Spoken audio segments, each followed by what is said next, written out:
Good evening, folks. For those of you who haven't met me, my name is JerryDon Lane. I wanted to just say a few words in voice to you. Let me thank you for coming out to be with us this fine evening in Second Life. I bid you a hearty welcome, and I hope you're enjoying the party, because there's a lot more to come. But what a privilege it is to be associated with such fine people of like mind, to be able to openly discuss the beliefs we have in common, and to debate the issues we may disagree on, but to do so peacefully and amicably. That's the way it should be in civilized society. Don't you agree? I wish that were so in all countries, but I'm sad to say it's not. In many countries, the only force that results in change in governmental leadership comes at the wrong end of a gun, or results in dead babies in bomb shelters, or car bombings to innocent civilians, or through violent riots in the street. That's not so in a representative republic like CDS. So when you count your blessings, ensure that the fact you, living as a free citizen with a strong voice in your government, is among them, because most people around the world cannot join you in that same celebration. This evening, we're gathered together to celebrate freedom as the campaigns in the by-election for the position of CDS Chancellor come to a close. But what is this oftentimes elusive concept called freedom? Have you ever thought about that? Have you really ever thought it through? What is this abstract notion that so moves the spirit inside of people, causing them to become passionate and fervent in seeking to obtain something called freedom? There are many brave men and women over the course of human history that have gone so far as to give their lives for it, so that others they may have never even met can enjoy this abstraction called freedom. What exactly is it? I'm going to try and answer that question tonight. So let's start right here. I offer you that freedom is a means to an end, but it's also, strangely enough, an end all unto itself. So what is this end that freedom ultimately seeks to lead us to? It's a state of human being. Let me explain that. It's almost a utopian condition we arrive at in civilized society where we are no longer under the control of other objects, and even more precisely, under the control of other people. Those people who wish to control can be a single person, maybe a business acquaintance, maybe a spouse, a mother-in-law, another relative, or those people may reside in groups such as governments, corporations, street gangs, the mafia, even certain religious organizations such as cults. But when a person is truly free, they are no longer subject to control from other people, and they become the rulers of their own personas and their own destinations. They become free from external control outside their own initiative to make the decisions that personally affect them. The state of being free means freedom from external bonds and restrictions. That's the gist of it. Freed slaves in my own country, America, and former political enslavement of American colonies in the early days of the founding of my country are examples of freedom in no longer having people subjected to rule and control by their masters.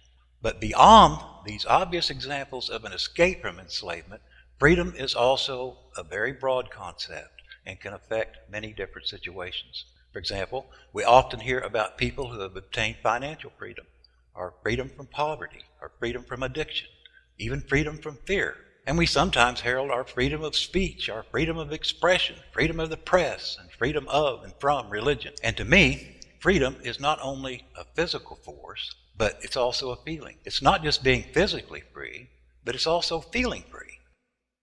I become free within my own mind to do, to say, to just be, to go anywhere I want to go, and however, wherever, and whenever I so choose to do so. Because I am myself, and only I own me, and I become free as a bird, and I become secure inside myself that it's so. So freedom is a means to an end. That means it's a state of becoming. And once we traverse that state of becoming, we reach the final destination of the end, and that is the ultimate condition of living free. We reach a state of being, a state of existing. So, to synopsize it, in our struggle for freedom, we go from becoming to actually being. And then, ladies and gentlemen, we know that we have arrived. And the state of living free, being free, and becoming secure within our own minds that we are indeed free can be expressed in government. And that particular government has a nomenclature. It's called democracy. Democracy is really just the institutionalization of basic human rights through instilling freedom within the populace of a society, or at least it should be, and it is when it properly functions. And it properly functions when the right individuals are elected into that government to initiate those rights. And most democracies have their own Bill of Rights, spelling that out in writing, and I believe that's the way it should be. I also think that CDS has a Bill of Rights, but I can never find that sort of thing on the website. Maybe you can. So let's look at the World Bill of Rights. All bills of rights are very similar. This one is fairly typical in that it typifies freedom. All human beings are born free, and they are born equal, both in dignity and endowed rights. They're also endowed with reason and conscience and free will. Among those rights are that people must be treated equally without distinction of any kind, such as their race, their color, their gender, their language, their religious beliefs, or their lack of religious beliefs thereof, their politics or other opinions, their national or social origin, their ownership of property, their place of birth or other status, and I might add, at least in CDS, their sexual orientation. Further, everyone has the right to life, liberty, and security of person and property, and to the pursuit of individual happiness. No man or no woman shall be held in slavery or servitude by another person. All are equal before the law and are entitled without any discrimination to equal protection of the law. All are entitled to equal protection against that ugly phenomenon called discrimination. Everybody. No person shall be subjected to arbitrary arrest, detention, or exile. Everyone is entitled to full equality and to maintain that equality by always having the right to have a fair and public hearing conducted by an independent and impartial tribunal in the determination of their rights. Some of you may have read my platform. If you do, perhaps now you understand where I was going in that platform. Maybe you'll understand why I built so many commissions into the administration of the Chancellor's office.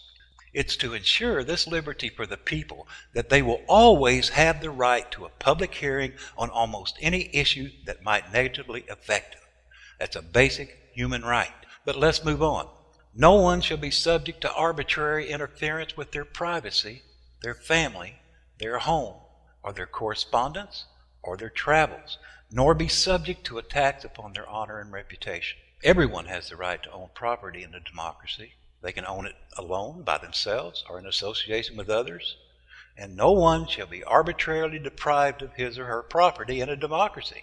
I got that straight from the Universal Bill of Rights constructed by the United Nations, and it makes sense. That's a basic human right that is extended to people around the world when it can be enforced, ladies and gentlemen. And now perhaps you can better understand why I have come out so strongly against the potential reparceling of properties in LA and the possibility that eminent domain may somehow creep into the picture at a later date. That's the deprivation of an individual's rights to own property wherever they wish and to live there in peace. And it's recognized as a human right around the world, and it needs to be a human right right here in CDS. There are people right here in CDS government that just doesn't get that. Every person has the right to freedom of thought, conscience, and religion. Everyone has the right to freedom of opinion and expression. This right includes freedom to hold opinions without interference and to seek, receive, and impart information and ideas through any media. And yes, that includes freedom of the press. And even more importantly, when we extend freedom of the populace to exist within a government called democracy, the will of the people shall be the final basis of the authority of government. This will shall be expressed in periodic and genuinely free elections, which shall be universal and equal suffrage, and shall be held by secret ballot or by equivalent free voting procedures. Yes, ladies and gentlemen, democracy is the practical solution to the freedom of individuals when the concept of freedom is extended to a government. Yet it's also compatible with the freedom of all as a group, as a community, because of the obvious condition that a community exists from the individuals that comprise it. But let me throw out one caveat here. We cannot forget that it's the individual who is created equal, not the group, not the community. When the government forgets this, and assumes it's the community that's endowed with all these rights, and not necessarily just an individual living in that community, all kinds of weird things begin to happen. Democracy morphs into socialism and or communism, and it's no longer a pure and clean democratic system. Oh, it may appear to be the same system to the casual observer, but it's not the same system at all to the individual who lives in that society. Because once again, the individual loses their freedom, as also once again, they become under the control of a bigger entity, the community in which they live. The community itself becomes the master, and that society is administered by confused people who are of a mind that the community has freedom simply because government leaders also live in and are part of that community. That's called socialism, folks. That's called communism, ladies and gentlemen. And how wrong these concepts are when we look at the reality that enshrouds them. Let me caution you. Whatever freedoms we may attain by establishing a democratic republic such as what we have here at CDS, those freedoms cannot be sustained in a political vacuum, folks. There has to be checks, there has to be balances, and people who understand this have to be in office to enforce them. It's so easy to let democracy slip from our grasp just because there are certain people out there, mostly with good intentions, who simply do not understand the concept of democracy. I often quote Benjamin Franklin if you read what I write. For those of you who live outside the U.S. and may not have studied U.S. history, that's okay. But Benjamin Franklin was one of the founding fathers of the United States. He was also a very colorful individual, to say the least. In the founding days of the U.S., the deliberations of the Constitutional Convention of 1787 were held in the strictest of secrecy. For some reason or another, I wasn't there, I don't know.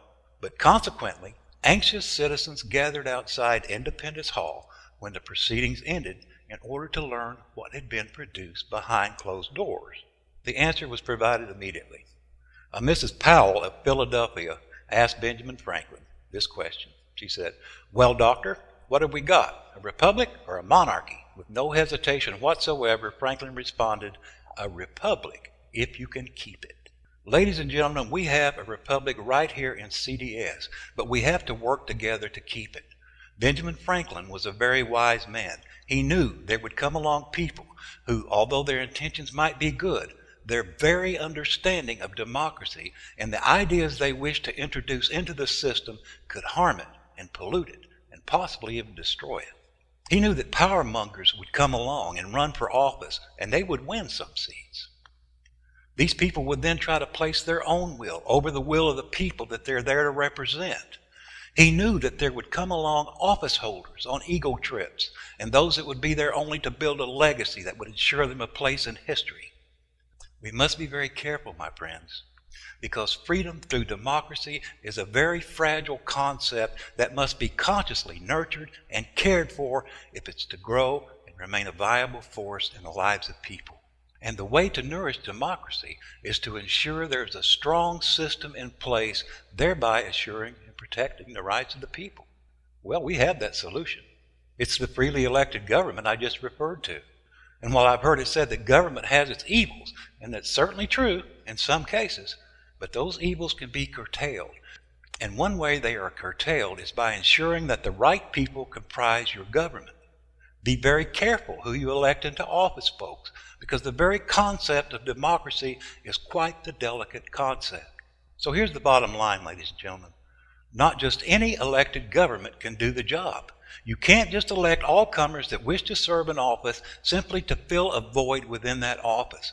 I think you can see my point there. It has to be a government comprised of capable people that can do the mundane task associated with a given office. There's your first qualification. But there's more. Those people cannot let their own egos, their own aspirations to attain even higher office, perhaps their own sense of urgency to have their own way, my way, or the highway, enter that office with them.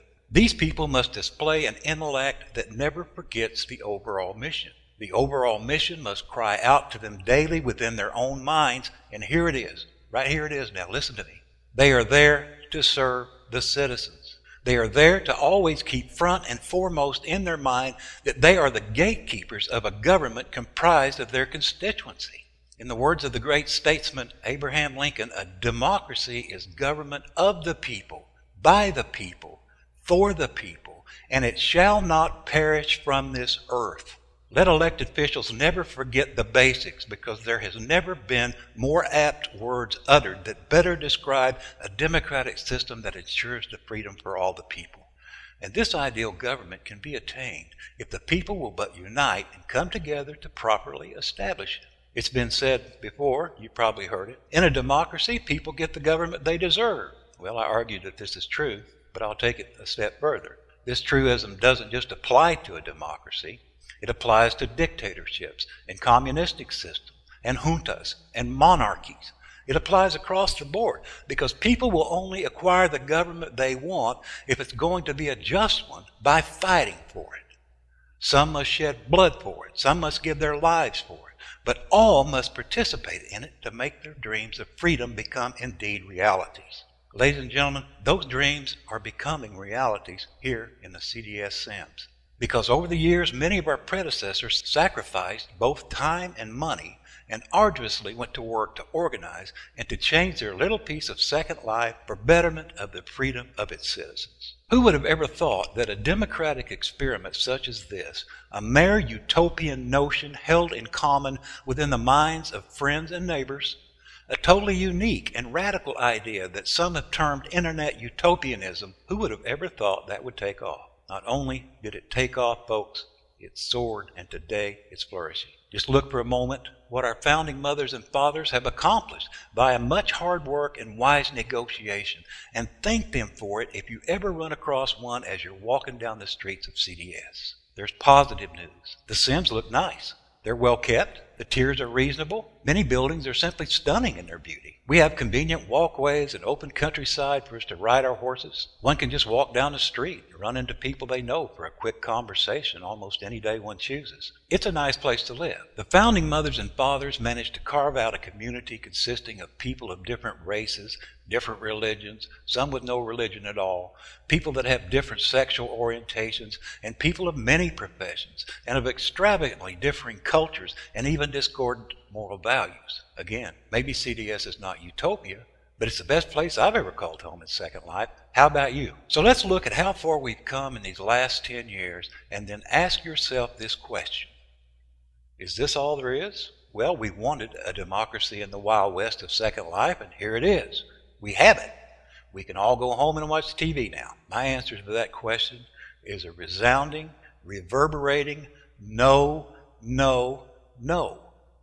We've come quite a distance, yes, but this is not all there is. We still have a way to go, but we can get there. Ladies and gentlemen, there are somewhere between 30 and 40,000 Sims in Second Life. I researched it, and only 5 of them are confederated into a democracy. You can do the math here. It's first grade stuff. 5 Sims out of 40,000 is a number so minuscule that democracy in the virtual world is almost irrelevant to the overall picture. We still have no voice in the broader perspective. We still have work to do, ladies and gentlemen. Our founding mothers and fathers gave us a good start and placed our feet on solid ground, but now we have to accept that lofty gift and march forward with it. The Second Life generation that will take it forward is you and me.